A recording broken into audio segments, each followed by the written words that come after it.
दिलदार पाकिस्तान की पॉडकास्ट में शहजादी का प्यार भरा आदाब। चीफ ऑफ आर्मी स्टाफ की तकर्री पर इस वक्त जो कुछ हो रहा है तो मालूम नहीं क्यों बंदर की रोटी बांटने वाली कहानी बार बार ख्याल में आती है। इस प्रोसेस को दुरुस्त करने की शदीद जरूरत है। वो बड़े जो कि पिछली 2-3 दहाइयों में अटके हुए हैं, अब तक उनको भी समझ आ जानी चाहिए कि इज्जत जबरदस्ती नहीं करवाई जा सकती, मानी पड़ती है। अब तक तहरीक इंसाफ की हकीकी आज़ादी की तहरीक में शामिल लोग कौन कौन सी मुश्किलात से नहीं गुजरे, खास तौर पर इस पार्टी के मुखलिस मेंबर और कारकुन। अब तक उन ट्रकों की तादाद भी अनगिनत हो गई है जिनकी बत्तियों के पीछे कौम को लगाया जा चुका है और बराबर लगाया जा रहा है। इस सारे खेल में सिर्फ एक ही लीडर है जो सही माने में लीडर है और अपने मुसम्मम इरादे से कौम को लीड कर रहा है। इस लीडर ने उस मदीने की रियासत का तस्वर अपने जहन में बिठा रखा है जिसके बनाने के खिलाफ बहुत से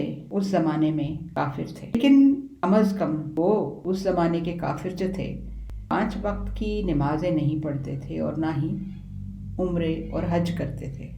इस वक्त हम सब जो एक बहुत अहम बात भूल रहे हैं, जो सब हंगामे के बावजूद अब तक अपनी उसी जगह पर खड़ी है जहां वो 9 अप्रैल 2022 को खड़ी थी। जिन लोगों ने रजीम चेंज को झुठलाया वो अब भी मजे की नींद सो रहे हैं। उनको सिर्फ अपनी जिंदगी से गारज है, बिल्कुल वैसे ही जैसे पाकिस्तान को शिकंजे में जकड़ने वाले माफियाज।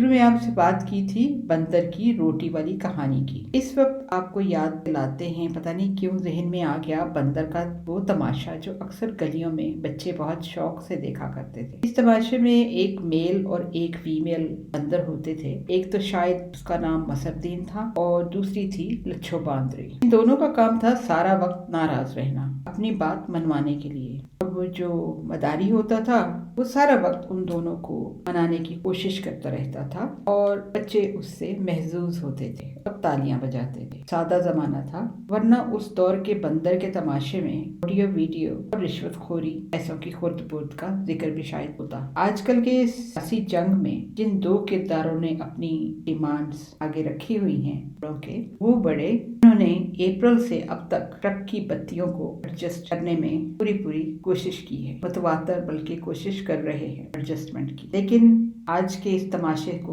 देखने वाले तालियां नहीं बजा रहे, बल्कि बहुत ज्यादा डिसोल्यूशन्ड है। जो कभी बड़ों की इज्जत होती थी उसमें भी लगता है कुछ धुंधलका सा आ गया है। और रही बात उन बड़ों की जिनके पास एक तरफ तो सारी दुनिया की ताकत है जो उनको अपनी ही नजर में खुदा बनाती, दूसरी तरफ वो इंसानी कमजोरियां हैं जिनकी भिनक शायद मसरदीन और लच्छो बांदरी को पड़ी हुई है। अब तक तो सारी डिमांड्स जो है बारी बारी पूरी हो चुकी हैं, 2 रह गई हैं। लगता है हर लम्हा बदलने वाली जो सिचुएशन है इसको बाय डिजाइन बदला जा रहा है, जैसे कि मुल्क की मईशत जो है वो भी बाय डिजाइन नीचे लाई गई थी, क्योंकि अगर मुल्क की परवाह होती तो 9 अप्रैल होता ही ना। अफसोस इस बात का है कि मेन मीडिया ने, मेजॉरिटी ने अपनी जो रूह है वो पैसे को दे दी है। शैतान का जिक्र हम यहाँ पर नहीं करेंगे। वो हर किस्म का प्रोपेगेंडा जो है बखुशी चलाते हैं, क्योंकि मुल्क की फिक्र तो उनको भी नहीं है। और ये जो मेन स्ट्रीम मीडिया है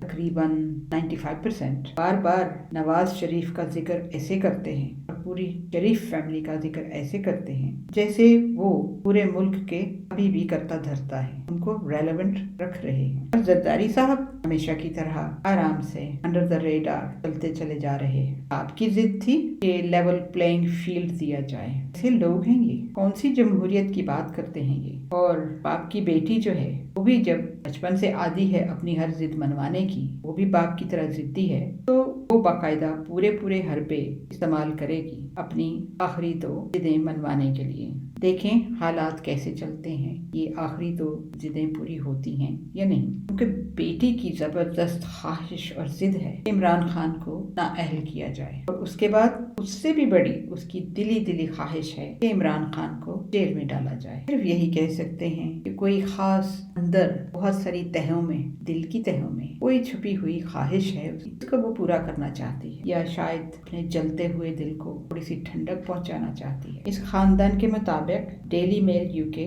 یعنی کہ آج کل کا ماشاءاللہ مقدمہ فائن کے ساتھ اور پیناما لیکس، یہ صرف عمران خان کے کہنے پر ہوا ہے۔ پیناما لیکس کی بات آئی تو اس وقت ڈبہ نمبر 10 نہیں کھولا گیا تھا کیونکہ اس میں بہت بڑے بڑے نام تھے۔ اب خدا کی قدرت سے کچھ بڑے نام تو سر فہرست آ ہی گئے ہیں، تو وقت ہے اس ڈبہ نمبر 10 کو بھی کھول ہی دیا جائے کہ ایک دم خس کم جہاں پاک ہو، اس دن کے لیے سنبھال کر رکھا ہوا ہے۔ ابھی ایک ہیڈ لائن دیکھی تھی کہ شاید حکومت مان گئی ہے بات چیت کرنے کے لیے۔ ایک تو شہباز شریف کو عدالت جانے سے پہلے کورونا ہو جاتا ہے یا فائن دینے سے پہلے کورونا ہو جاتا ہے، تو اب جس نے بھی بات کی ہے بات کرنے کی، آخر بات انہوں نے کرنی کیا ہے؟ یہ بھی ایک اور ٹرک کی بتی ہے۔ جب ایک پارٹی کے ذہن میں ملک کی بہتری ہو، دوسری پارٹی کے ذہن میں صرف اپنے مقدمات اور اپنا پیسہ ہو، تو یہ دو پارٹیز بیٹھ کر کیسے کوئی حل نکال سکتی ہیں؟ اور خاص طور پہ مقدمے والوں کو تو پتہ چل گیا ہے کہ شاید اس کے بعد ان کو حکومت کرنے کا موقع نہ ملے،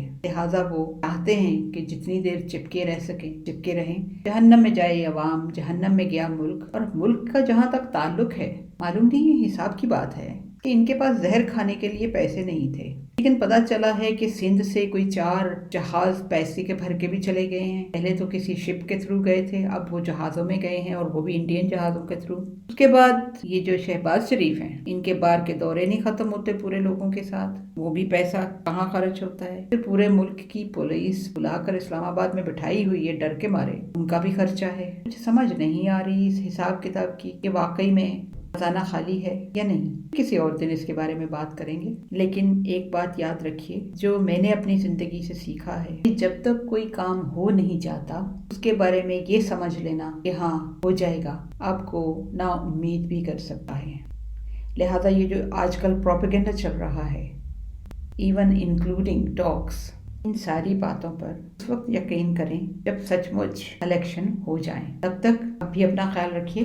ہمارا ای میل ایڈریس جو ہے وہ مت بھولیے، dildarpakistan@gmail.com۔ Until next time, take care, God bless, اللہ حافظ۔